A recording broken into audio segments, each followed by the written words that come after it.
Beginning in 1846, thousands of pioneers mahane o maono era verei to tini ta tani doini e mo marino te piani te khari te pa to otra itiona na tora to faure fara tora to ito fai to ore no te pa te tau te rei kope no te me o poera tu ngete atia o fare te pa te mo atire e wa hari no ara to i mo ma te faro mauti ra to er ver hui mai nei o fan o to fare te mo ha te ra te brania mai ai tu metia metete tu taure ra mama Hamata eu te wit man on e te hapora e to faro o hari o te mo purera e ta te ta pri me to no hora te ra tu puti naro iro to ia e hare mate te mo tari kia e tu ava te o e te wo e piti na to ra pre ere e te au tomora tu tu fare ta pri mai me te urura e me ta e rao e te pepe ia o fare atu ho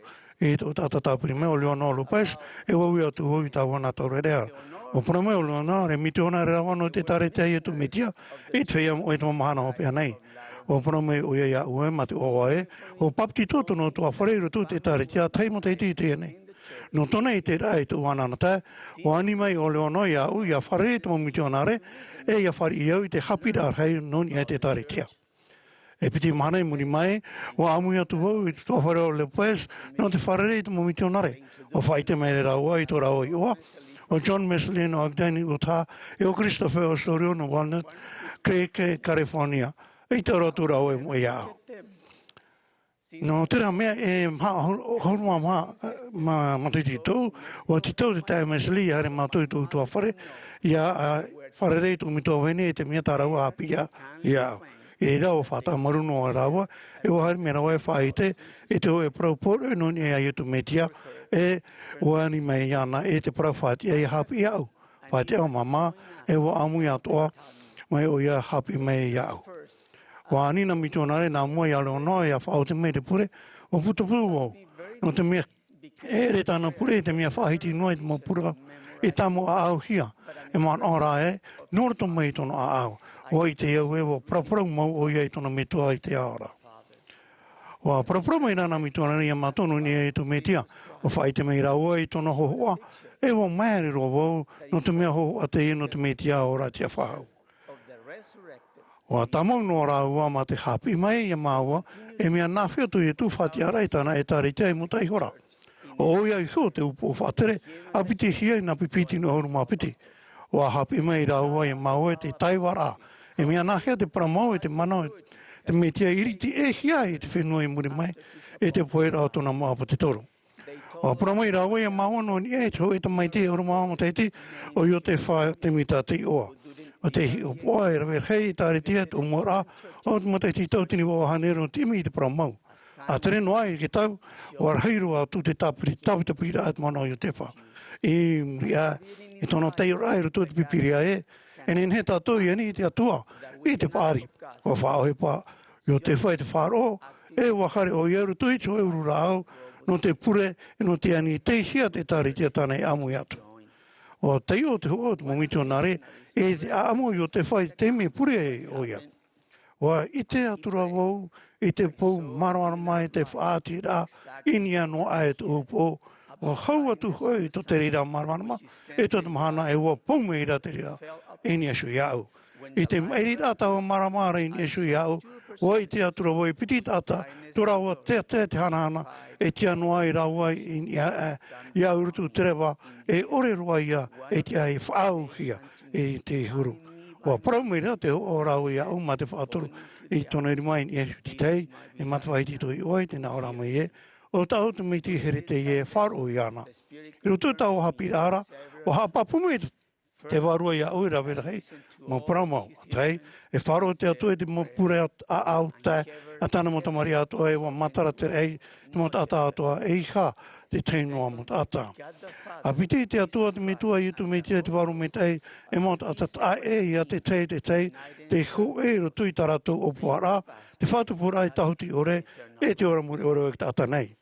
A toru, wa hamunisia tātou e te hoa o te atua, e tinu i o e te iwi, toto tātou me tua i te ora, e tāna tu me tua i e tu me tua me tō tātou te rara, e tino whanahana i e tu me te eiroa, e te warua me te, tino warua o ia.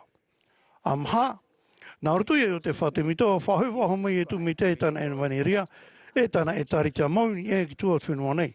Te manao tawa rai horo ahia e te moa te toro at mei tia, piti tau tuni mata e tite e nei, hoi a ia au tohera i horo ahi atu ia o te wharaua, o oriwe kautere, nā roto ia petoro i o topo e o ioane. E te hopea, o wharo mātou i te parau no te tei, i te whahaua no i e tu metia, i te putau moromona. Papa e hi e te mau prefetano mo taihora, te whai te rā te rira, nuni e te mo tata te ora i te whenua Amerita. Hou te whanau rau i e tu metia.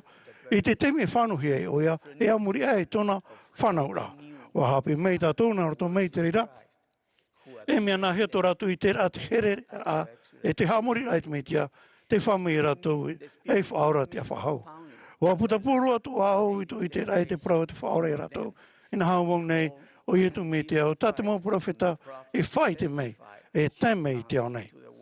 Wa horo mai te maumi te ona rei, ta mau puta moromona, o te mau ai o whari i te anira, e i te hia i te pēr hope o te puta moromona, e te na o mai e. E o te, ta ua au i o tauna, ia i te a tēne mau prau i o tau, e ui atu te atu e te mito mure o reira, te o i atu metia e pramau anei te mau prau, e aure anei. E iau i atu o tau, ma te au hina aro mau, ma te mana au pāpū, ma te wharo i te metia, nāna i e whai te mei te pramau i o tau, nā roto i te mana o te waro me te. E nā roto i te mana o te waro me te i te ei o tau i te pramau i te mau mea ato ara. A mahuru mā teiti, mahuru mā pā mā teiti i te ene no tō mi tō hene, e o ne i te rano te teime mata mo i te oa, e i te mana i a wharo i te metia. No tō rātou wharo i te metia e whai te mei i tu tō Whare Lopez, iau i tōna wharo api. No tō rātou wharo i te metia, wharua i e tēni na miti o ne tōpiti tō rau o tō whare, i te whenua mo i te no imi, i tō mito hene o oisho nei. No te wharo, o te ia mau hoa here ato a te tanu i roto i maua, e te ho e hiuero, tina pi o te wharo te riro mai, e tēnei, e tumura au hei o te hame te rā, more ore. E te roar a o te momo te tiri hame te hia, wa i te tātou, ma te peritini, Jerusalem Nelson i prau. Te mau mea me te e atoa i roto i te orara, te moha me te rā atoa, e whawhamure ore. E hamata te rira nā roto i te wharo. Te weisho i te atoa, i opo te e roto i tō tātou rara, e hamata te rira nā roto i te wharo. E hinauro tōna i arta i tātou. E hamata te tātarhapa mau, nā roto i te wharo.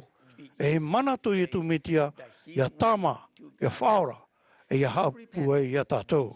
With faith that Jesus Christ has the power to cleanse, heal, and strengthen us.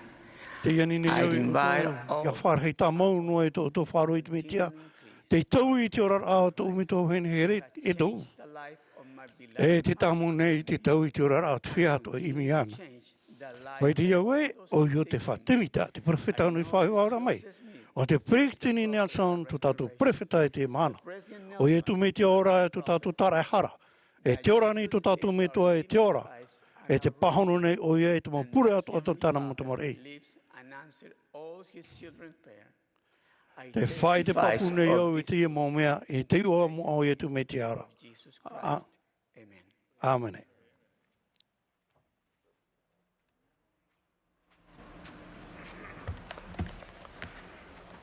We express